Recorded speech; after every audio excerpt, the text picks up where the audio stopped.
पिछले वीडियो यानी पार्ट 8 में हमने फंडामेंटल राइट्स यानी मौलिक अधिकार के बारे में जानकारी साझा किया था। आज की इस वीडियो में राज्य के नीति निर्देशक तत्व यानी directive principles of state policy के बारे में जानकारी साझा कर रहे हैं। राज्य के नीति निर्देशक तत्व अनुच्छेद 36 से 51 भाग 4।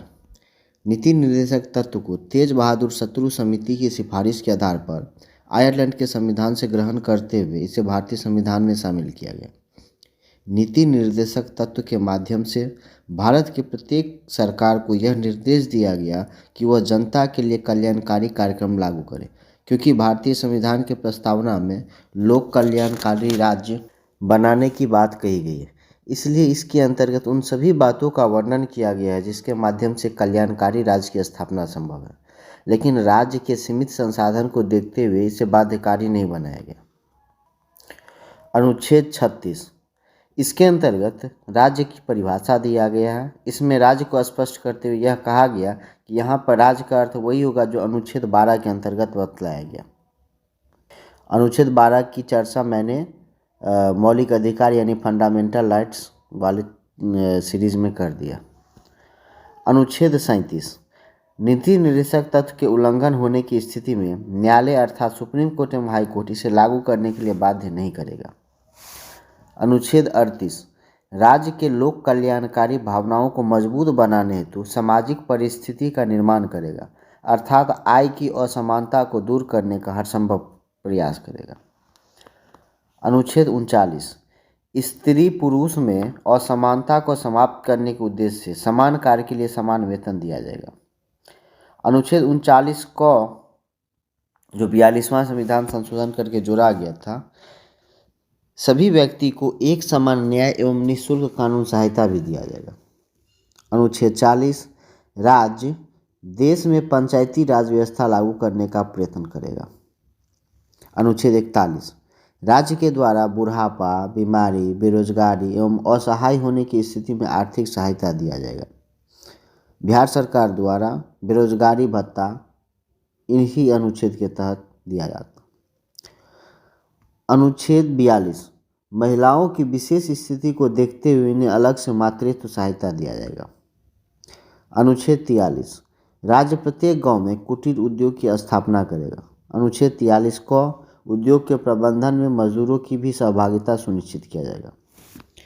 अनुच्छेद 44 देश में समान आचरण संहिता यानी कॉमन सिविल कोड लागू किया जाएगा। अनुच्छेद 45 14 वर्ष से कम उम्र के बच्चों को निःशुल्क शिक्षा दिया जाएगा। अनुच्छेद 46 अनुसूचित जाति, जनजाति एवं पिछड़े वर्ग की शिक्षा एवं आर्थिक स्थिति में सुधार हेतु राज्य कल्याण का कार्य करेगा। अनुच्छेद 47 राज्य के द्वारा मादक पदार्थों की बिक्री पर प्रतिबंध लगाया जाएगा। अनुच्छेद 48 इस अनुच्छेद के अंतर्गत गौ हत्या पर पूर्ण प्रतिबंध लगाने की व्यवस्था किया गया। अनुच्छेद 48 को राज्य पर्यावरण की स्थिति में सुधार का प्रयत्न करेगा तथा जंगल एवं जंगल में रहने वाले जीवों की रक्षा का हर संभव प्रयत्न करेगा। अनुच्छेद 49 राज्य देश की विरासत के रूप में प्राचीन स्मारक एवं संग्रहालय को सुरक्षित रखेगा। अनुच्छेद 50 न्यायपालिका एवं कार्यपालिका को अलग अलग रखा जाएगा जिससे दोनों में कोई टकराव नहीं हो। अनुच्छेद 51 अंतर्राष्ट्रीय शांति एवं सुरक्षा बनाए रखने का हर संभव प्रयास किया जाएगा। प्रसिद्ध विद्वान के.टी. शाह के अनुसार नीति निर्देशक तत्व एक ऐसा चेक है जिसे बैंक की इच्छा पर छोड़ दिया गया। एवं के.सी. व्हीयर के अनुसार नीति निर्देशक तत्व उद्देश्य एवं आकांक्षा की घोषणा मात्र है।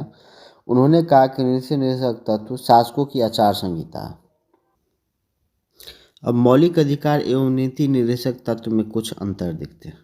मौलिक अधिकार वाद योग्य है, जबकि नीति निर्देशक तत्व वाद योग्य नहीं है। मौलिक अधिकार के पीछे कानून बल होता है, जबकि नीति निर्देशक तत्व के पीछे जनमत की शक्ति होती है। मौलिक अधिकार एक साधन होता है, जबकि नीति निर्देशक तत्व एक साध्य होता है।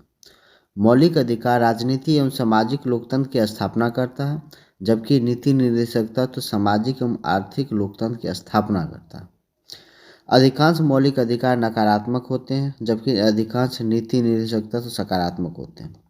मौलिक अधिकार सीमित है, जबकि नीति निर्देशक तत्व व्यापक होते हैं। भारत सरकार ने 42वां संविधान संशोधन के माध्यम से यह परिवर्तन करने की कोशिश किया कि नीति निषेधक तत्व को लागू करने के क्रम में यदि सरकार चाहे तो मौलिक अधिकार में कटौती कर सकता है, लेकिन सुप्रीम कोर्ट ने मिनर्वा मिल्स बनाम भारत संघ मामले की सुनवाई करते हुए साफ शब्दों में कह दिया कि किसी भी स्थिति में मौलिक अधिकार में कटौती नहीं हो सकती तथा मौलिक अधिकार एवं नीति निषेधक तत्व एक दूसरे के विरोधी नहीं।